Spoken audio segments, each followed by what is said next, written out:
Is this thing on? Welcome back to Big Mouth and fancy seeing you here in June. I'm very welcome, my friends, and especially my enemies. Come in, sit down, no touching. I don't do the touching. Hello and welcome back to Big Mouth, and you can keep this or any other conversation I ignite going on over on my Twitter at Movies TV Mad, my Vero at Big Mouth 1, and the extension to this channel, kind of, is my Instagram, Big Mouth 11289, and welcome to Sunday's edition of the dceu Daily, where negativity is the theme of the morning, the day, whatever time you're watching this, and I really want to discuss this.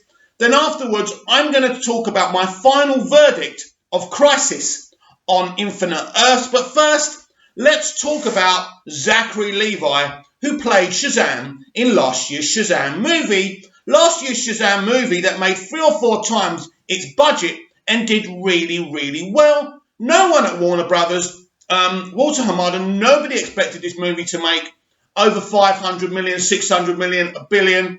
It was a low-budgeted movie. They knew what they were going to get back, but the home release has been hugely profitable as well, and the merchandise has been very popular with young families and young children. This film is a success. Before I start, and I've said this so many times, but some of you, look, I'm going to call you rogue elements of the Release the Snyder Cut movement. I want nothing to absolutely do with you people. And if I lose subscribers because of that, so be it. We must be kind. We must respect other people's opinions. If they don't want to support what we're fighting for, that's okay, as long as they do it in a constructive way. So, what's going on with Zachary Levi? Well, the truth is, these rogue elements of the Release the Snyder Cut community, now let me be clear, I support Release the Snyder Cut, I support Man of Steel and Batman v Superman, so you can't come at me for that.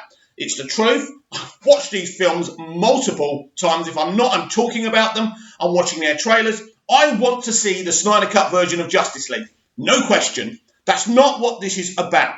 So Zachary Levi, in an interview a while back, was asked about Release the Snyder Cut, and I don't know what exactly he said, but he said he thinks that there's better things people can do with their time. Something to do with he was saying people should move on, blah. Interestingly, quite a couple of years ago, or a year ago, I think Henry Cavill said words to that effect as well. But this is what happens. Now, this is my opinion. Do I think it was smart of Zachary Levi to be so honest about how he feels about the movement? No, but he said it. Are Warner Brothers going to have a go at him? No. Does this damage the future of his element of the part of the DCEU franchise, the worlds of DC? No, it doesn't do anything. But to the rogue elements of the Release the Snyder Cut fandom, people who are embarrassing us every day for attacking other people and their right to have a view which is opposite to ours, these people, once you hashtag Release the Snyder Cut, once you have a picture on your profile of the community or, promoting the community, and you use toxicity and aggression against people who don't agree with us, you are embarrassing us. You are embarrassing Zack Snyder, and I do not support you, and I do not agree with you. And look, basically, Zachary Levi's been great, really, because he's taken a lot of SHIT for this. It's all good. The silver lining in all of this is that they've now shown themselves to be less than trustworthy in how they represent news. While I now get to decide which outlets I'll speak to or not when doing press. Let people show you who they are. It's very freeing. And this, of course, is very, very true. And then he talks to fans all the time. And in the build-up of Shazam, he was getting, tweets from people suffering with mental health, having suicidal thoughts, and he was talking to people, advising them to get the help they need. But he was very supportive, and he's still very supportive towards his fans. In fact, even the people who don't like him, he's quite supportive. He's a really good guy. He doesn't deserve this. It's actually called dissociative personality disorder. But while currently incorrect, I used schizophrenia, whatever that is, in my tweet. And that's what I believe most people still understand as a point of reference. So this is a fan discussing with him about some kind of psychological problem. Zach, the right name for what you meant was a multiple personality disorder. I know this was a joke and it's a common mistake. I also made this same mistake in the pot. Actually, but just said for you to know that they are two different things. Love you. And these are the kind of dialogues that Zachary Levi has with people. Let's see. Now, a guy called Alexander Gonzalez basically was attacking Zachary, and this is what he said. Ha ha ha, Zachary Levi is a shill and a daytime TV talent. Cast in a mediocre blockbuster film, charming, that severely underperformed, that's a lie. I feel vindicated too. Who cares what he thinks? Obvi, not the general audience who didn't turn out to see his movie. You are wrong, because many members of the general audience did go and see his movie. Just under 400 million. I think this film, it didn't take anything like that to be made, and it made 3 or 4 times its budget. That is a success. Nobody knew who the hell Shazam was. This was expected. It did okay. It wasn't a failure. It wasn't a flop. It wouldn't be getting a sequel. They made a lot of money from other avenues from this film, as I've spoken about the merch. The home release is doing really well. Young children, boys and girls, love Shazam. They now want to be Shazam, as well as Batman, as well as Superman, as well as Wonder Woman. So this film was a success. This is the narrative we are getting from rogue elements of the Release the Snyder Cut community, and I want nothing to do with you. This stuff is despicable. You are putting someone down, and he hasn't come out with an opinion in this interview to hurt us. He has an opinion. He doesn't agree with the Release the Snyder Cut movement. He doesn't want people... No, in his opinion, it's a waste of time. And maybe he's right in a way. Maybe not right, but maybe from his point of view, he thinks it's never going to happen. Why fight? But then you could say that when Hitler was descending all hell throughout the world, why should anyone fight back? Because we got to fight. What happened to Zach was wrong. I don't agree with what Zach said, but I agree with his right to say it. And once you're toxic and aggressive because you don't agree with someone, you lose all of my respect. Let's just look at a few other things. I'm a boomer. He's a boomer. She's a boomer. We're a boomer. Wouldn't you like to be a boomer too? Hilarious. He's responding to someone called Audrey Hepburn, which is not the Audrey Hepburn, obviously. If Zachary Levi is a boomer, I'm a boomer and I'm 24. So that also makes him 24. You see, they're all having a good laugh. His fans are having a good laugh about this because it is a joke. When you are... Look, I saw a lot of reactions to this. People are taking this far too seriously. And this is what happens. I'm guilty of doing it to people like, what's his name? I forgot his name anyway. John Campion, that's his name. We all react badly when people say things against our opinions, but we've all got to reassess how we react to people. People are entitled to their opinion. It just happens that Zachary Levi is a man I respect because he was awesome in Chuck. I thought he was awesome in Shazam, and I think he's conducted himself in such a great way. And to attack him because he said something in an interview is absolutely preposterous and disgusting. Everyone is entitled to their opinion.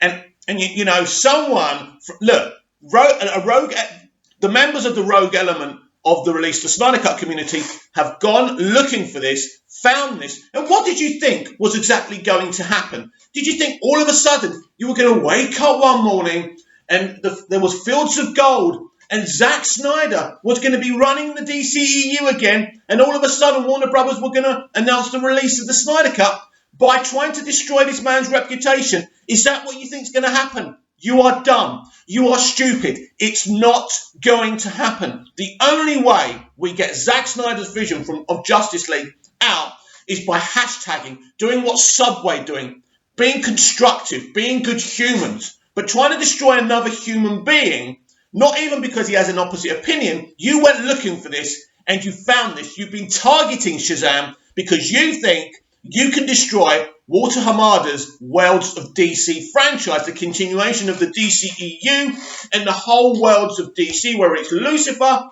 where it's Arrowverse. You think you can take these things down and you can get Zack Snyder his job back. It's not going to happen. So I feel sorry for you because I do want to see the Snyder Cut. I do want Snyder making DC movies again. But the way you are going about it, the rogue elements of release the Snyder Cut community, you are embarrassing the rest of us. And you need to stop. Right. Now that's out of the way. Let's talk about something a bit more positive. Well, it is positive to me. Again, the rogue elements of the release the Snyder Cut community won't agree. But I want to talk about Arrowverse and I want to talk about Crisis on Infinite Earths. What a freaking week. This is the week where Ezra Miller cameoed as his Flash alongside the brilliant, magnificent Grant Gusting's Flash. And what a week. What a week for Walter Hamada and the rest of the producers over at Warner Brothers to announce that basically anyone from a DC show, from a DC movie, can cross over. This is the future, my friends, and this is really exciting. So I'm going to give you my final verdict of Crisis on Infinite Earths. After all, I am predominantly a DC fan, and I always will be. So I watched the first 2 seasons of Arrow and the first 2 seasons of The Flash. I think they are some of the 4 best seasons of television, not just of comic book characters, but all round. I love 24. I loved Alias. I loved Life on Mars. I love Prison Break. I love Lost. I love all those shows. I do believe these days the shows that are getting out there are so mired with politics and wokeness that they forget the creativity and the entertainment at the door. And I think 2000 from 2008-9 was the golden age of television, not just in America, but in the UK, with shows like Life on Mars and Ashes to Ashes. And then we have Prison Break, as I say, Lost, 24, Smallville. These are some of the greatest shows ever made. And I enjoyed those shows more than I did Game of Thrones. But I'm not, I liked Game of Thrones. I'm not saying it's a bad show. But they had big budget as well. These shows had a lesser budget and were creating miracles and great narratives and storytelling and performances every week. So after season 2 of The Flash and Arrow, the franchise became watered down by the CW. There was a lot of gender politics. There was a lot of cultural politics. I got fed up. I got bored. And in the end, I had to stop watching. Because when someone's putting down my gender, I have to do that. And when someone's got an agenda and pushing it in my face, I have to say enough's enough. But Crisis on Infinite Earths. And I mean, even though I left Arrowverse behind, I was still watching the crossovers because they're fun. As a DC fan, I want to see them. So sue me. Anyway, so we were coming up to Crisis and I was very cynical. I was very cynical and I was thinking, they are just going to ruin this. This is going to be crap. There's going to be a few Easter eggs. This is not going to work for me. But I'm going to watch it anyway because I fell for the hype. As a DC fan, I must say, I was absolutely wrong. Crisis on Infinite Earths, and I was rewatching the whole thing back to back like a movie. I've actually edited it all together so I could watch it like a movie. Fabulous experience for a rewatch. Brilliant. I really enjoyed it. I thought that Oliver's arc was beautiful. I thought it was very emotional. And, when you start off in the first season and you see what he becomes, it's brilliant. I'm someone who doesn't like endings. I'm someone who would have had Arrow continue. But you know what? They've ended his story properly. Now, I don't know what's going to happen. I do know that they're doing a backdoor pilot for episode 8 of Arrow, or episode 9, and then the finale will be in a couple of weeks' time. I'm sure Stephen Amell will show up somehow. But I just think his sacrifice, his story, was so good. Grant Gusting has always been a great young actor, better than some of the stuff he has to do. But he's a great Flash. He's a great actor. I loved him. Him and Stephen Amell and Melissa Benoist have got some great chemistry. I love seeing those guys together. Melissa Benoist and Grant have got great screen chemistry. I love seeing the Flash and Supergirl. I thought that they did. Supergirl's been in and out for me through the whole of her shows, but I think they did a really good pilot for her. Melissa is an actor of great talent. She's a really great artist. Some of the stuff they have her doing isn't great sometimes, but I thought they did a really good job. In terms of Batwoman, because Batwoman's a show that I haven't actually watched yet, and I do mean to watch it. A lot of people don't like it. The fandom menace don't like it. There's been some interesting comments about men. I understand. But her role in Crisis, I thought, was really, really good. And I thought we saw a subtlety with the character. I thought we saw a character that was maybe someone I can actually look up to. Now, there's been an interesting reaction to Batgirl, and there's a reason for this as well. It's not just the fandom menace who are attacking this show. It's actually people from the LGBT community. They do have an issue with the actor playing Batwoman. I don't know what those issues are exactly, but she's getting it from all angles, which is a shame because I think she's doing a solid job. She's clearly not the greatest actor in the world. I think she needs more experience, but Tom Welling wasn't the greatest actor in the world when he first started playing Clark in Smallville, and he became a great actor and a great director. So I will be giving that show a chance eventually. It's hard to find a place to watch it because it's not streaming anywhere. I'm not from America and it's hard to see it, but I will try.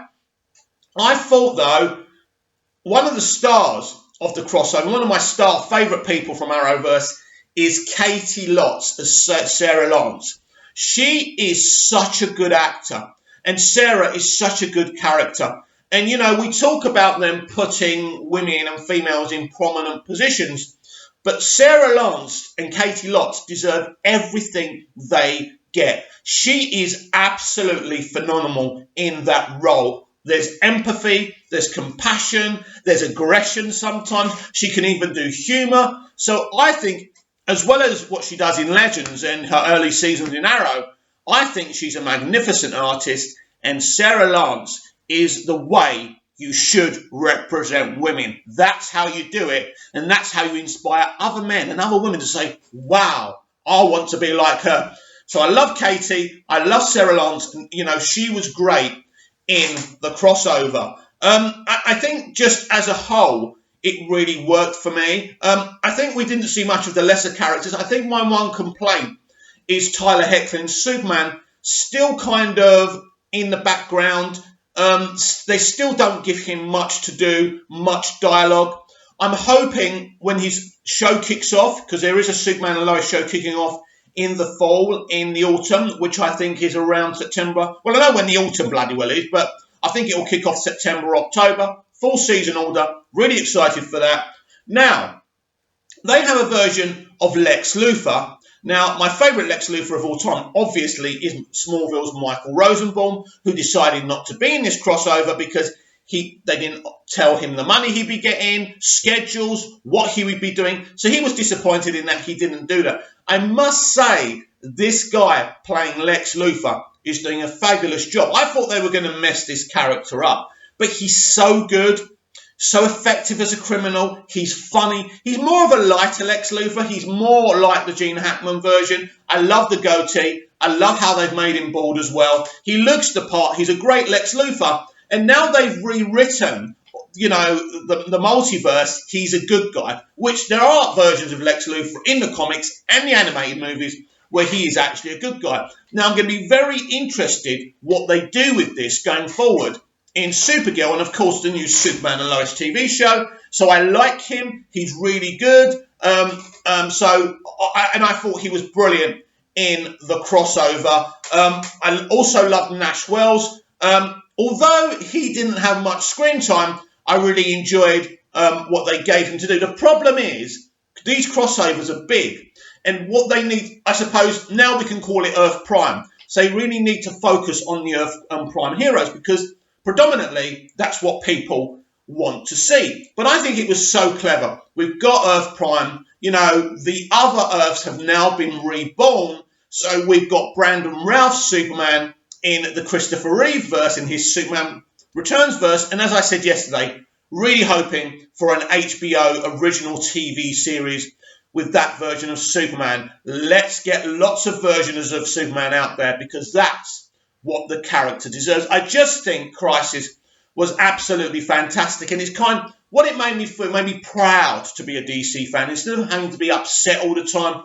You did this wrong, you did that wrong. There's another thing I didn't like, which I've already mentioned on this channel. The handling of Tom Welling's Clark Kent, aka Superman. I don't agree with the fact that they had him giving up his powers to raise his family with Lois. That's not Superman. That's not what Superman does.